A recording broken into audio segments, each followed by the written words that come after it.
ইসলামী bank যদি সুদ না দিয়ে তারা সরাসরি মুনাফা ভিত্তিক ব্যবসা করে 1 নাম্বার ব্যাংক হতে পারে, অন্য ব্যাংকগুলো কি ইসলামী নিয়ম ফলো করতে পারে না? মানসিকতার অভাব, চিন্তার অভাব, আইডিওলজির অভাব। কোরআনের সাথে আমাদের সম্পর্ক বাড়াতে হবে। কোরআন থেকে যারা দূরে থাকবেন, হাসরের ময়দানে 1 নাম্বার শাস্তি আল্লাহ অন্ধ বানিয়ে তুলবেন। দ্বিতীয় শাস্তি, নবীজির মামলার আসামি হবেন। এ দুটাই আল্লাহর কোরআনের আয়াত দিয়ে প্রমাণিত। ওয়ামান আরাদা আন যিকরি ফাইন্না লাহু মাঈশাতান দানকা ওয়া নাহশুরুহু ইয়াওমাল কিয়ামাতি আমা। আল্লাহ তাআলা বলছেন, যারা আমার কোরআন থেকে মুখ ফিরিয়ে নেয়, আমি তাদের জীবনকে সংকীর্ণ করে দেব, দুনিয়াতে শান্তি কেড়ে নিয়ে যাব, এবং হাসরের দিন তাদেরকে আমি অন্ধ বানাইয়া তুলব। আল্লাহর কথা কত সত্য, কত সত্য, কত সত্য। যারা এই কোরআনের বিধান থেকে বাহিরে, তাদের পরিবারে শান্তি নাই। আপনারা কেউ কেউ বলবেন, তাহলে ইউরোপ কান্ট্রিতে যে এত শান্তি, আমেরিকায় যে এত শান্তি, তাহলে জাপানে তারা যে এত শান্তিতে থাকে। আমি বলবো, আপনি ভুল ভাবছেন। সুখ আছে, শান্তি নাই। আমি জাপানেও গিয়েছি, আমেরিকাও গিয়েছি, ইউরোপেও আল্লাহ যাওয়ার সুযোগ দিয়েছে। এই গত সেপ্টেম্বরের 29-30 দুদিন জাপানে ছিলাম, অগাস্টে 3 দিন ছিলাম আমেরিকায়। আমি ওখানে দেখেছি পারিবারিক শান্তির তালিবাস নাই রে ভাই। আলিশান বাড়ি আছে, শান্তিটা কেন নাই?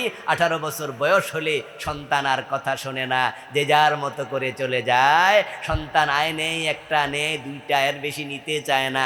2 ফোলা দুদিকে গেছে, মা বাবা ঘরে একা। বাপ যদি মরে যায়, মায়ের সঙ্গী বুড়া কুত্তা। বাপ যদি মরে যায়, মায়ের সঙ্গী কুকুর। মা যদি মরে যায়, বাপের সঙ্গী কুকুর। ওই বাড়িতে একা থাকে, আর কেউ খবরও নেয় না। এমন ঘটনা শুনেছি, মরে গেছে ঘরে, দরজা লাগাইয়া শুইছে, তারপরে 7 দিন পরে দুর্গন্ধে লোকেরা টের পাইছে লাশ পচেছে। দরজা ভেঙে দেখে মরে আছে, দেখারও কেউ নাই, খোঁজ নেয়ারও কেউ নাই। এটার নাম কি শান্তি?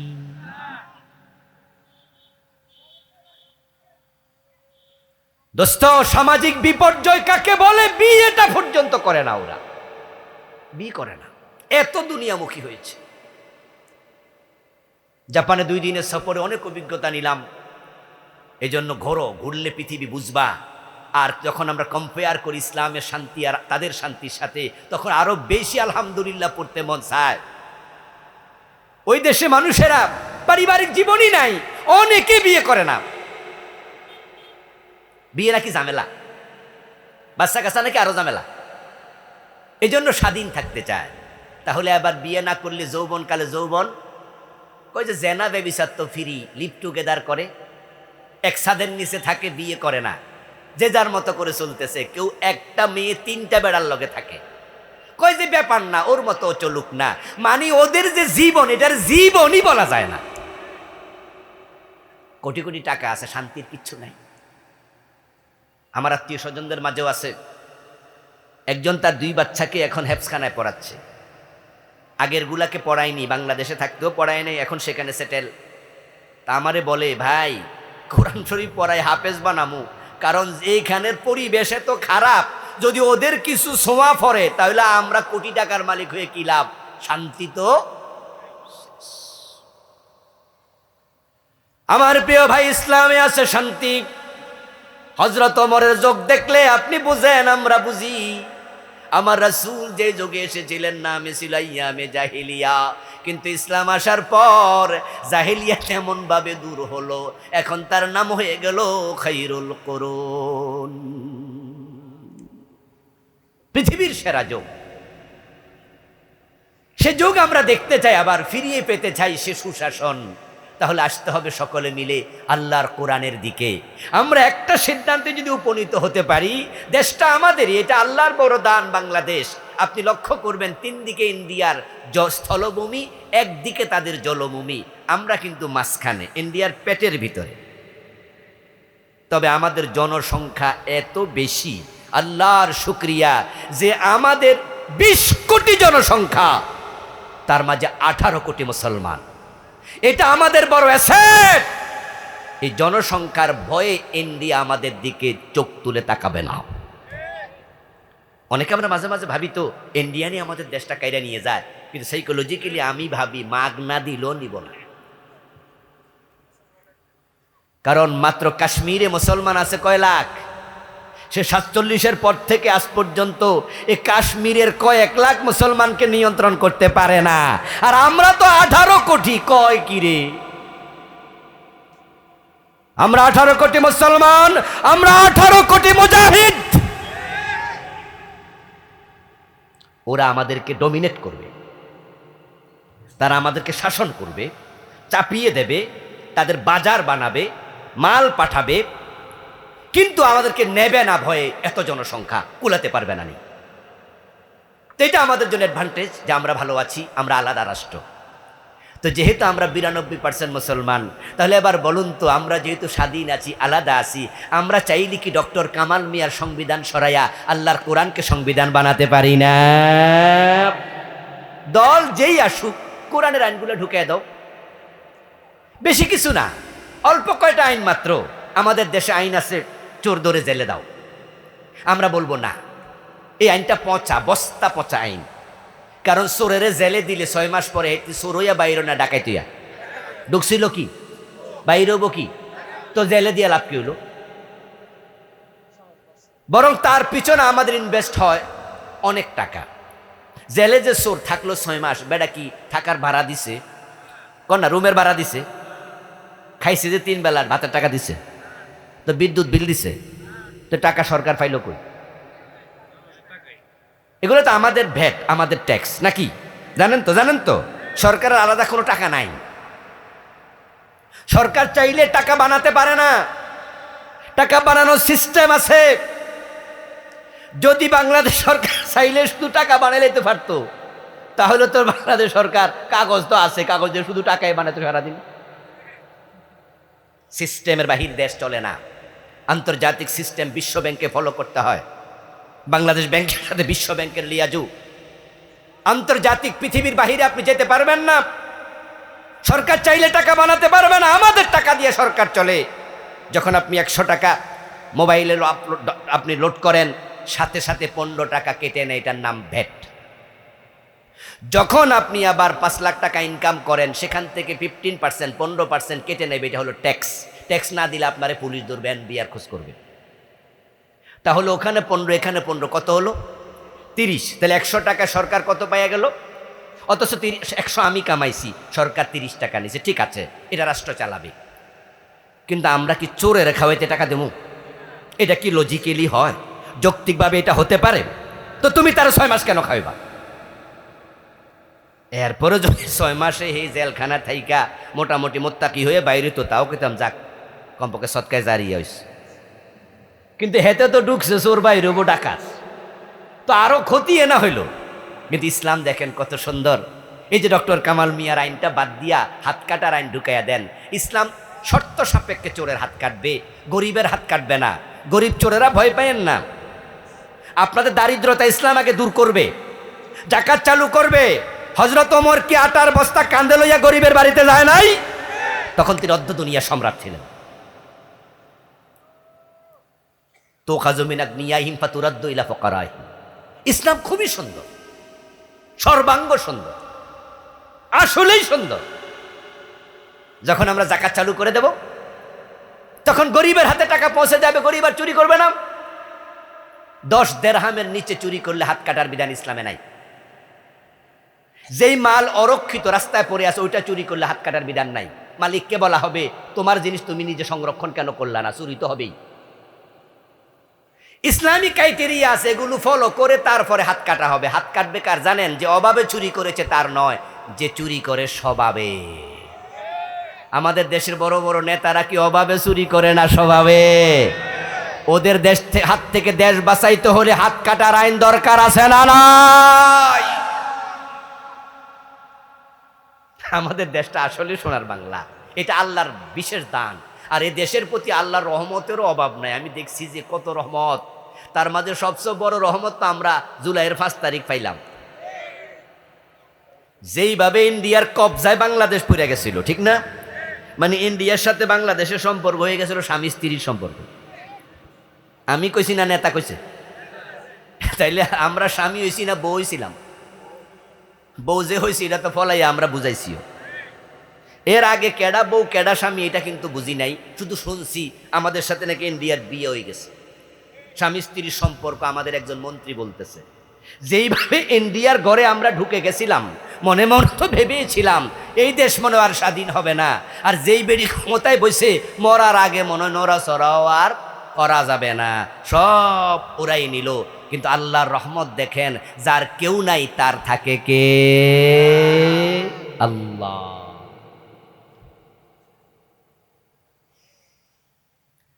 আমি মাঝে মাঝে ভাবতাম, হাইরে ফিলিস্তিন, সে দ্বিতীয় বিশ্বযুদ্ধের পর থেকে আজ পর্যন্ত ফিলিস্তিন শুধু মাইরে খায়, স্বাধীনতা পাইল না।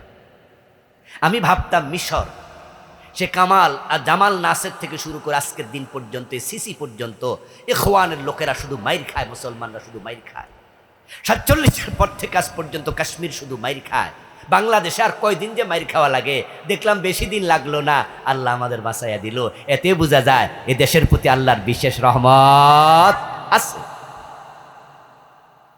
যেহেতু দেশের প্রতি বিশেষ রহমত আছে, তা আমরা নিজেরা রহমত আরো বেশি করে গ্রহণ করি। সবচেয়ে বড় রহমতের নাম কোরআন। কোরআন পড়বেন, না হয় আল্লাহ অন্ধ বানাই দেবে। অন্ধ হইতে চান? ওই ব্যক্তি বলবে, রাব্বি লিমা হাশারতানি আমা ওয়া কাদ কুনতু বাসীরা। আল্লাহ আমার অন্ধ বানালেন কেন? আমার তো চোখ ছিল, দুনিয়া তো চোখ ছিল, এখন কেন চোখ দিলেন না? আল্লাহ জবাবে বলবেন, কাযালিকা আতাতকা আয়াতুনা ফানাসিতাহা ওয়া কাযালিকাল ইয়াউমা তুনসা। বান্দা, তোর কাছে আমার কিতাব গিয়েছিল, তুই তো কিতাব পড়স নাই, কিতাব পড়স নাই, তাই তোর আজকে চোখ দিলাম না। আমার প্রিয় ভাইয়েরা, এত বড় এটা কিতাব। আমার প্রিয় ভাইয়েরা, এখন আপনারা আমার সামনে যারা আছেন, যারা কোরআন পারেন না, বিপদ আছে না? না, ইঞ্জিনিয়ার বানাইলেন, জানাজার নামাজটা আপনার পড়বে, ওই যোগ্যতাটুকু দিলেন না, কামটা ঠিক হলো না। ইশারের নামাজের পর ওনাদের মসজিদে কোরআন শিখানো হয়। কোথায় এটা? এই সমাজের মসজিদে। আলহামদুলিল্লাহ, বিশাল সুযোগ। মুরব্বী কি ভাবছেন মনে মনে? চোখে দেখেন না, কানে কম শোনেন, দাঁত পড়ে গেছে, হা বলতে পারেন না, এই জন্য আপনি ভাবছেন কোরআন আমি পড়বো কেমনে। নবীজি আপনার জন্য স্পেশাল হাদিস বলছে। রাসূল বলছে, আল মাহিরু বিল কোরআন মা সাফারাতিল কিরামিল বারারা ওয়াল্লাযী ইয়াকরাউল কোরআন ওয়া ইয়াতাতাআতাউ ফি ওয়া হুয়া আলাইহি শাক্কুন লাহু আজরান। যে কোরআনের বড় আলেম, তার সম্মান আল্লাহর বড় ফেরেশতাদের মতো, আর যে কোরআন পড়তে কষ্ট হয় তার জন্য সওয়াব হবে সাধারণ পাঠকের দ্বিগুণ। কোরআন পড়বেন, সন্তানদের পড়াবেন, কোরআনের সাথে লেগে যান। শুধু পড়লে চলবে না, অর্থ বুঝতে হবে। অর্থ বুঝুন, শুধু অর্থ বুঝলে চলবে না, কোরআন মেনে চলতে হবে। আল্লাহ আমাদের সকলকে কোরআন পড়ার তৌফিক দাও, বলেন আমিন। নবীজি মুহাম্মদ সাল্লাল্লাহু আলাইহি ওয়াসাল্লাম শুধু আল্লাহর আইনে মসজিদ চালান নাই, তিনি 10 বছর মদিনা রাষ্ট্রটা চালাইছে আল্লাহর আইনে। উনি আল্লাহর অর্ডার মতো নামাজ পড়তেন, রোজা রাখতেন, আল্লাহর অর্ডার মতো কোরআনের আইনে দেশ চালাইতেন। তিনি বলেছিলেন, আমার মেয়ে ফাতেমা যদি চুরি করে, আমি ফাতেমার হাতটাও কেটে দেব। এই যে আমরা দাড়ি রাখলাম, টুপি মাথা দিলাম, আমরা ডান পা দিয়া মসজিদে ঢুকলাম, বাম পা দিয়া বের হলাম, সেই আমরা চোর ধরে হাত কয়দিন কাটলাম। তো এটা কি নবীজির সুন্নাহ না? এটা কি নবীজির ইসলাম না? নবীজির ইসলামে তো ছিল মদ পান করলে 80 বেত দিতে হয়। হযরত ওমর তো সেই আইন মানতে যাইয়া নিজের ছেলেটাকে পর্যন্ত 80 বেত দিছেন। মদ্যপানের অপরাধে প্রিয় পুত্রকে নিজ করে মেরেছ দোররা, মরেছে পুত্র তোমারই চোখের পরে। আমাদের দেশে কি মদ নাই? প্লিজ কথা বলুন, না আছে? 80 বেত কি আমরা একদিন দিছি? তো এটা নবীজির আইন না, নবীজির সুন্নাহ না? আসলে আমরা হয়েছি কি জানেননি, আমরা মন মতো সুন্নাহ মানি। কারণ যদি আমরা চোর ধরে হাত কাটার আইন সংসদে পাশ করাই, তাহলে অনেক নেতার হাতও থাকবো না। বাংলাদেশে নেতাদের মাঝে চোর আছে না নাই? সব নেতা চোর না, তবে চোরের সংখ্যাই বেশি। তো আইনটা বানাইবো কেডা? নেতারাই তো বানাইবো। এই জন্য উনারা মাগরিবের ফরজ 3 রাকাত পড়ে, কিন্তু রাসূলের আইনে হাত কাটে না, কারণ অনেকের নিজের হাতই। আবার আপনারা যারা আমার সামনে আছেন, আপনারা কেউ এখানে নেতা না, এমপি মন্ত্রী না, কিন্তু আপনারা আবার চোর বাটপার রে ভোট দেন, ওদের পক্ষে আবার জিন্দাবাদ দেন। তা আপনি মসজিদে গিয়ে ইমামরা লোকমা দিতে পারেন, তো যে নেতারা আল্লাহর আইন মানে না, ওই নেতাদেরকেও লোকমা দেয়া দরকার আছে না নাই? তো হুজুর রে সোজা পাইছেন।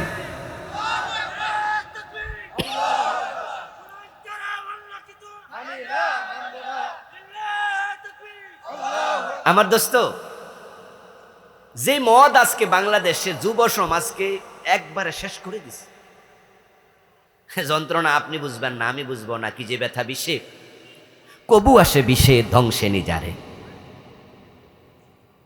কি যে ব্যথা বিষে, বুঝি বেশি কিসে, কবু আসে বিষে ধ্বংসে নিজারে। আমার ছেলে মদ খায় না, আলহামদুলিল্লাহ, আপনার ছেলেও খায় না, আপনিও খান না, আমিও খাই না। এই জন্য মাদকের যন্ত্রণা আপনি বোঝেন না। যার ঘরে একটা মদ খোরফোলা আছে, ওই ঘরটাকে জাহান্নাম বানাইয়া ছেড়া দেয়। ওরা বোঝে যন্ত্রণা কারে কয়। মারে মারে, বাপেরে মারে, মায়ের গলার চেন লইয়া জায়গা, বউয়ের কানের দুল বিক্রি করে আলা। মাদকাসক্ত এত জালেম, ঢাকা শহরে গেলে দেখবেন যে ম্যান হলে ডাকনা নাই, এটা হেরা চুরি করে, ওইটা বেচা গাঁজা খায়। অথচ রাসূলের ইসলামে তো আছে 80 বেত লাগাও। আচ্ছা, এইটা কেন চালু হয় না? এটা মানা করলো কেনা? ন্যূনতম এটা কেন হবে না? অথচ আমার এমপি, আমার মন্ত্রী, আমার চেয়ারম্যান, আমার মেম্বার, আমার ইমাম, আমার হুজুর, আমার পীর, আমরা সবাই, আমরা কেউ কি মদের পক্ষে? তো আমরা সবাই বলি আমরা মদের বিপক্ষে। তো 80 বেতার আইন গেল কোথায়? এটার জন্য আমরা হুজুর আন্দোলন করা লাগবে কেন? আলহামদুলিল্লাহ, আমরা আলেম ওলামা যারা আছি, আমাদের বাচ্চারা তো মদ খায় না, বরং এই আন্দোলনটা তো আপনাদের করা দরকার, যারা আলেম না, জেনারেল, কারণ আপনাদের সন্তানরাই তো পেছে পড়তেছে, ঠিক কিনা? কিন্তু এটার আইনও আমার আন্দোলন আমরা আর করার লাগবে।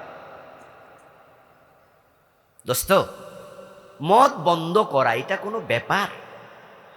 আচ্ছা, ফেডের ক্ষুদায় কেউ মদ খাইছে? চুরির ব্যাপারটা না হয় কখনো কখনো সেন্সিটিভ হয়, কারণ বাংলাদেশে এমন চোরও আছে যে আসলেই তার টাকা পয়সা নাই, পেটের ক্ষুধা চুরি করে। 2-3টা বাচ্চা কামটাম করতে পারে না, আবার রুজি রোজগারও নাই, বাচ্চারা ঘরে কাঁদে, বাবার সহ্য হয় না, তখন বাহির হয়ে আসে, যা সামনে পায় চুরি টুরি করে খায়। কিন্তু পেটের ক্ষুধায় কেউ মদ খাইছে শুনছেননি কোনোদিন? তো মদটা কোন কারণে খাইছে? ফাও ফাও। এটা থামানো কেন যাবে না? ইসলাম, নবীজির কোরআন এস্টাবলিশ করো সমাজে, মদ বন্ধ করতে 6 মাসও লাগবে না।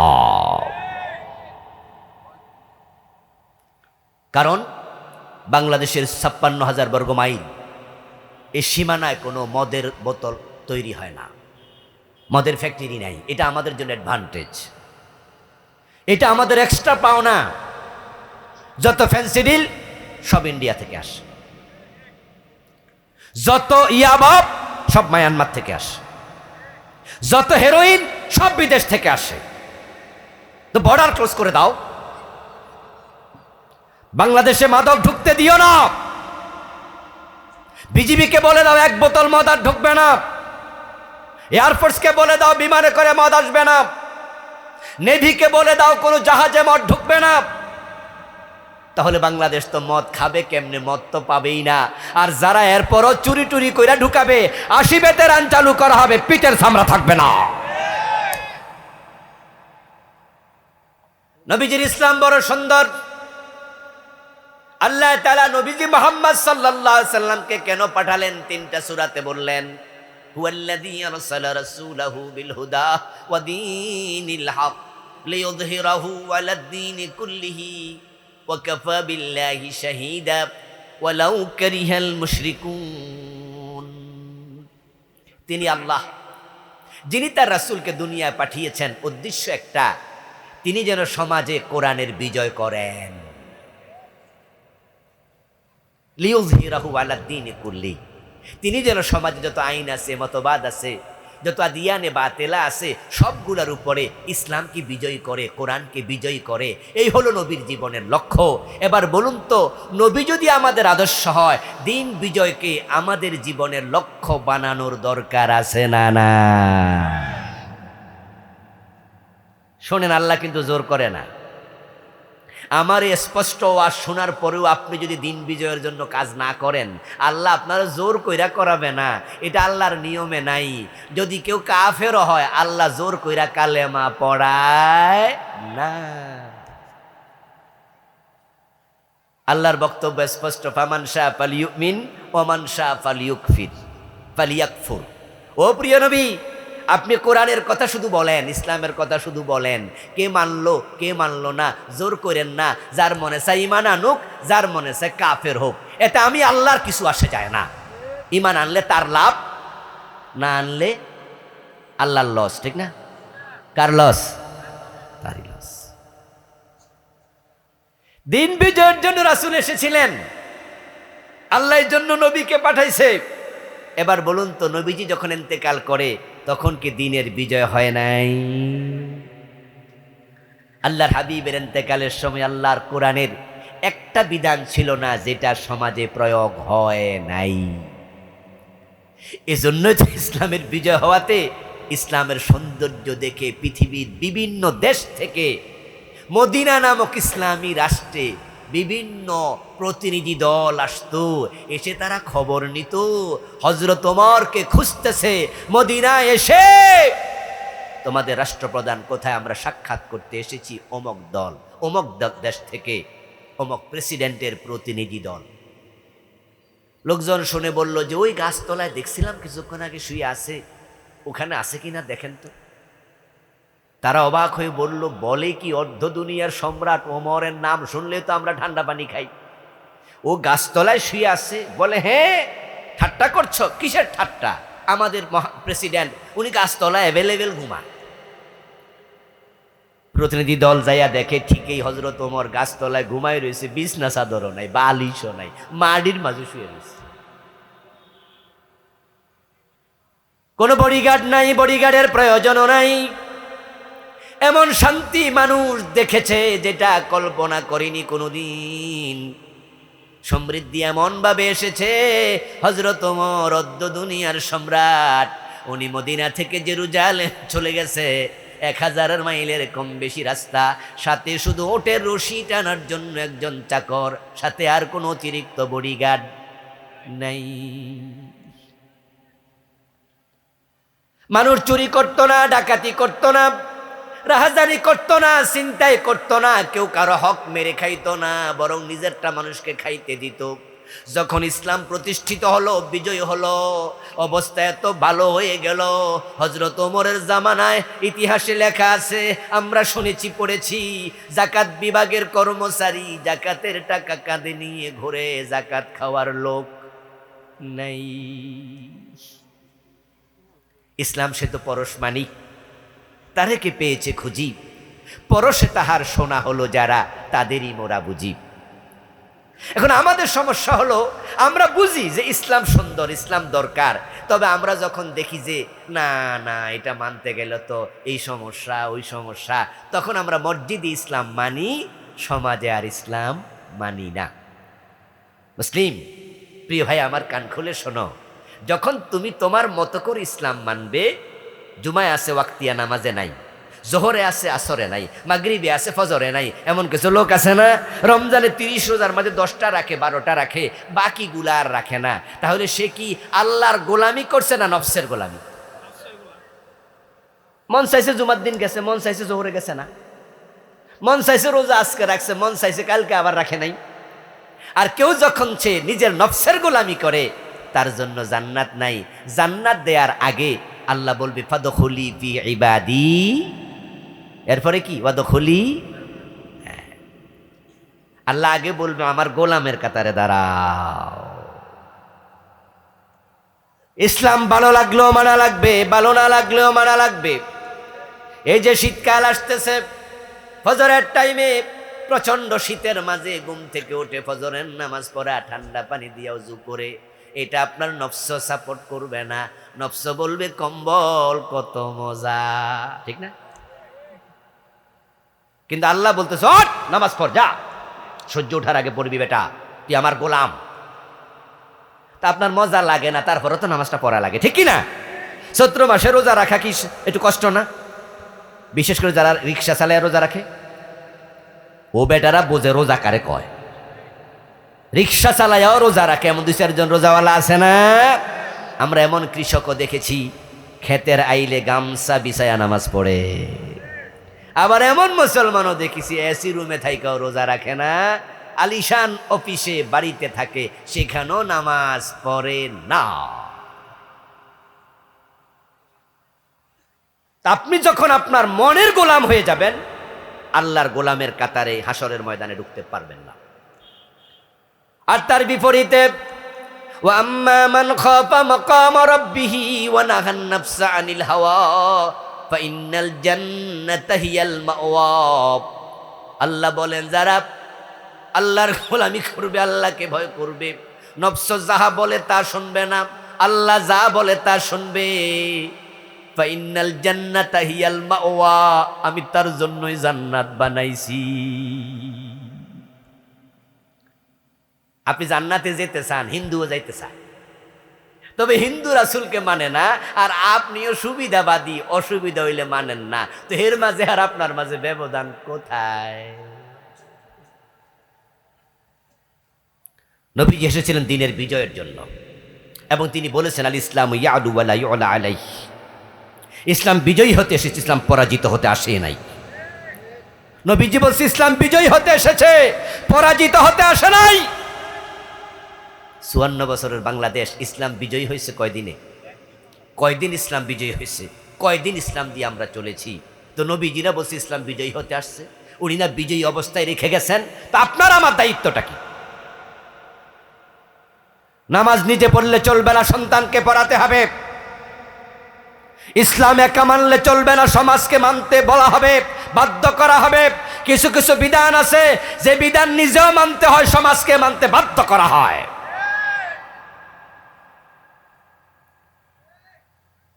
আলহামদুলিল্লাহ, আমরা স্বপ্ন দেখছি, নতুন স্বপ্ন।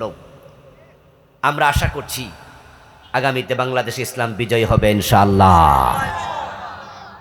আমরা নতুন সূর্যোদয়ের অপেক্ষায় আছি।